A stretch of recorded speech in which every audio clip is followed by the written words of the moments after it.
बहुत समय पहले की बात है। एक छोटे से गांव में एक नन्हा लड़का रहता था, जिसका नाम था गोपाल। गोपाल बहुत ही जिज्ञासु और साहसी था। उसे नई नई चीजें ढूंढना, पेड़ पौधों को देखना और जानवरों से दोस्ती करना बहुत पसंद था। एक दिन जब गोपाल जंगल की सैर पर निकला तो उसे एक अजीब सी चीज दिखाई दी। एक पेड़ के नीचे जमीन में कुछ चमक रहा था। उसने झुककर देखा तो वह एक सुनहरी बीज था, जो खुद ब खुद हल्की रोशनी फैला रहा था। गोपाल ने वह बीज उठाया और घर ले आया। जैसे ही वह बीज उसने अपने बगीचे में बोया, कुछ चमत्कारी हुआ। जमीन कांपने लगी और उसी बीज से 1 मिनट में एक विशालकाय पेड़ उग आया। लेकिन यह कोई आम पेड़ नहीं था। इसके पत्ते नीले थे, शाखाओं से टिमटिमाती रोशनी निकल रही थी और तनों पर छोटे छोटे दरवाजे थे। गोपाल डर के बजाय और भी उत्साहित हो गया। वह पेड़ के एक दरवाजे के पास गया और धीरे से खटखटाया। दरवाजा खुद ही खुल गया और एक नन्हा सा प्राणी बाहर आया।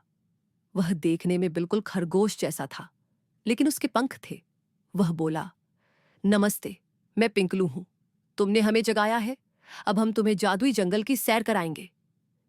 गोपाल की आंखें चमक उठीं। वह पिंकलू के साथ उस दरवाजे के अंदर चला गया और जैसे ही अंदर गया, एक बिल्कुल नई दुनिया में पहुंच गया। यह जंगल बहुत ही अद्भुत था। यहां पेड़ चलते थे, फूल गाना गाते थे और बादल जमीन पर तैरते थे। पानी इंद्रधनुषी रंगों का था और हवा में मिठास थी। पिंकलू ने गोपाल को बताया, यह जादुई जंगल सिर्फ उन्हीं को दिखता है जो दिल से अच्छे होते हैं और जिन्हें प्रकृति से प्यार होता है। लेकिन यह जंगल खतरे में है।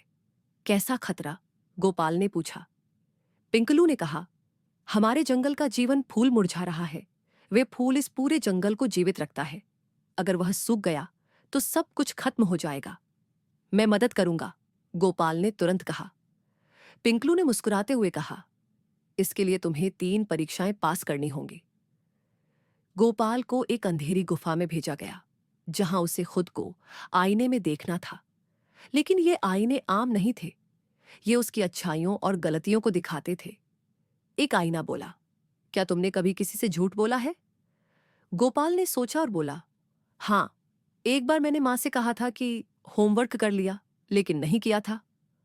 आईना चमक उठा और रास्ता खुल गया। अब गोपाल को एक नदी पार करनी थी, जिसमें मगरमच्छ थे। लेकिन जब गोपाल पास पहुंचा तो उसने देखा कि एक मगरमच्छ रो रहा था। गोपाल ने डरने की बजाय पूछा, तुम क्यों रो रहे हो? मगरमच्छ बोला, मेरे बच्चे मुझसे बिछड़ गए हैं। गोपाल ने उसकी मदद की, बच्चों को खोज निकाला और मगरमच्छ को सौंपा। नदी ने खुद ही पुल बना दिया।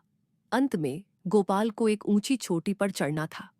रास्ते में तेज हवाएं थीं, पत्थर गिर रहे थे और डरावनी आवाजें आ रही थीं। लेकिन गोपाल रुका नहीं। उसके मन में सिर्फ एक बात थी, जादुई जंगल को बचाना है।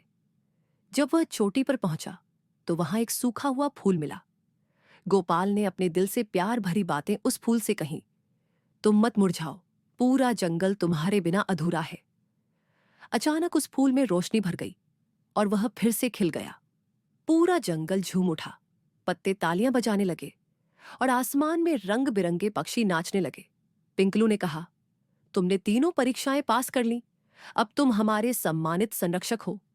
गोपाल मुस्कुराया और बोला, मैं हमेशा इस जादुई जंगल की रक्षा करूंगा।